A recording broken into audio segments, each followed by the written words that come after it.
అబ్రాహాము విశ్వాసులకు తండ్రియా లేక అశాంతికి మూలమా? ప్రపంచ మతాలన్నీ ఎవరినైతే విశ్వాసులకు తండ్రి అని పిలుస్తాయో ఆ అబ్రాహాము జీవితం వెనుక ఉన్న మరో కోణం మీకు తెలుసా?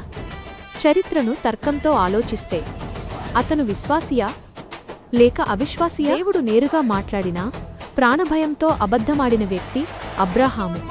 తన భార్యను చెల్లెలు అని పరిచయం చేయడం అతనిలోని అభద్రతాభావాన్ని, దేవునిపై ఉన్న అవిశ్వాసాన్ని స్పష్టం చేస్తోంది. అబ్రాహాములోని కామాతురత మరియు తొందరపాటు వల్ల ఇస్సాకు, ఇష్మాయేలు జన్మించారు.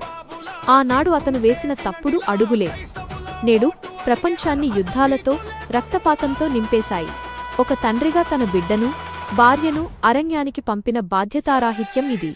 చనిపోయిన వారిని బతికించిన ఏలియా, ఎలీషాల కంటే అబద్ధాలు ఆడి దేవుని వాగ్దానాన్ని శంకించిన అబ్రాహాముకు విశ్వాసుల తండ్రి అనే హోదా ఎలా దక్కింది?